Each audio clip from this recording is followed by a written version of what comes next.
আর নোবেলের মধ্যে কেমন সম্পর্ক? আমরা আসলে জামিন চাইছি, জামিন পাইছি, এটা আমাদের।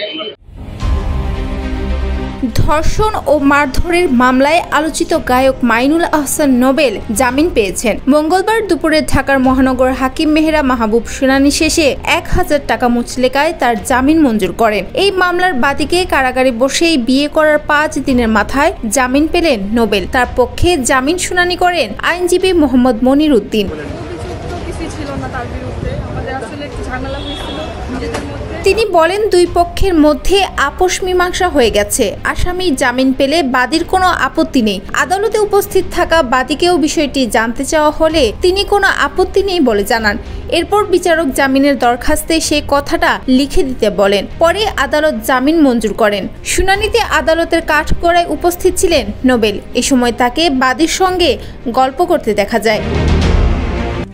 RICL TMX, যুগের পর যুগ স্থাপনা থাকে মজবুত। তবে জামিনের খবরের চেয়েও বেশি আলোচনায় এখন একটাই তথ্য, বাবা হতে চলেছেন নোবেল। আদালতে প্রিয়ার উপস্থিতি, হাসি মুখে একসঙ্গে দাঁড়িয়ে থাকা আর পরে আইনজীবীদের মাধ্যমে প্রকাশ তাদের সংসারের শিগগিরই আসছে নতুন অতিথি। জানা যায় কাঠগড়ায় গিয়ে স্বামীর সঙ্গে কিছুক্ষণ কথোপকথনও চলে বাদীর।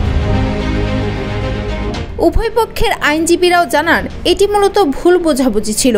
এখন সবকিছু মীমাংসা হয়ে গেছে।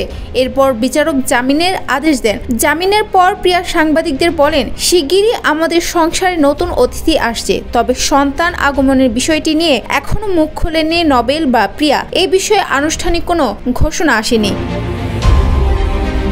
গত 19 মে সামাজিক যোগাযোগ মাধ্যমে পরিচয় সূত্র ধরে প্রেমের সম্পর্কে জড়ানো ওই তরুণী ডেমরা থানায় নোবেলের বিরুদ্ধে ধর্ষণ, শারীরিক নির্যাতন আইনে মামলা করেন। অভিযোগে বলা হয়, 2024 সালের 12 নভেম্বর স্টুডিও দেখানোর কথা বলে ওই তরুণীকে বাসায় নিয়ে যান নোবেল। সেখানে তাকে আটকে রেখে মোবাইল ও টাকা কেড়ে নেন। এরপর ধর্ষণ করে ভিডিও ধারণ করেন এবং তা ছড়িয়ে দেওয়ার হুমকি দেন। অভিযোগে আরও বলা হয়, তাকে চুল ধরে টেনে ঘরে আটকে রাখা হয় এবং সহিংসতা চালানো হয়।